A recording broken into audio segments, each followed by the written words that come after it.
Ibihe byiza abakunzi ba Iwacu TV, ndagira ngo akavideo k'uno mwana uri ahangaha urimo kukabona ni yori, kano gafoto karebeshejweho ubufureshi k'umwana ufite wagize ukuntu iminwa. Ndi kumubona Uyu mwana rwose ari muri korali ya Kiliziya Katolike, ariko uyu mwana nyuma y'ibitangaza bikomeye yagaragaje ndetse n'urukundo ndetse no kuririmba bitangaje biri hejuru cyane ndetse n'amarangamutima yagaragaje muri korali ndetse n'imbaraga yagaragaje n'umurava yaririmbanye ndetse no guhirimbanira yuko Kiliziya Gatolika yakomeza kuzamuka ndetse indirimbo zazo zigakundwa. Ndagira ngo uno mwana hashize igihe kitari gitoya arimo kugenda agaragara kuri social media zanyu, ndetse nimba ufite telefone ya smartphone rwose ntago waba utarabonye video y'uno mwana arimo kuririmba indirimbo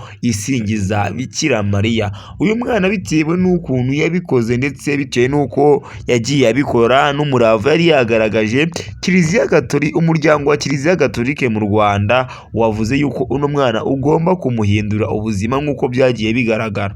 Ndagira ngo reka icyo nshaka ko tuganiraho, ese koko uyu mwana ibintu yakoze birakwiye? Ese nawe ujya ugira neza kugira ngo ineza uzayisange imbere? Ndetse ubu mwana umurava yakoze ndetse yagaragaje byari bikwiye yuko ahabwa igihembo.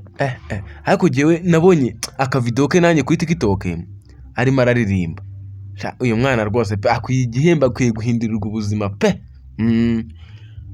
Yewe nkurikije amarangamutima nuko uno mwana yagiye akundwa ndetse bitewe n'ibitangaza yakoze, uyu mwana hikwiriye ikintu kinini cyane bitewe n'ibyo yakoze. Uzi ko uyu mwana no video byarenze mu Rwanda bigera imahanga bijyana i Roma. Gusa hari inkuru yindi y'akababaro, inkuru mbi cyane ivuga yuko Papa Francis rwose yamaze kwitaba Imana nawe kuri uno munsi.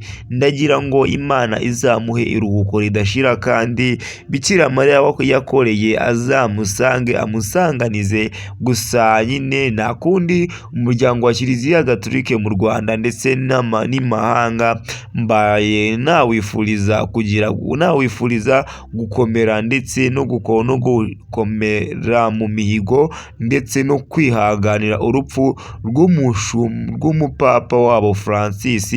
Si ko atari nawe gusa, bundi Papa Francis buriya nk'Imana ku isi.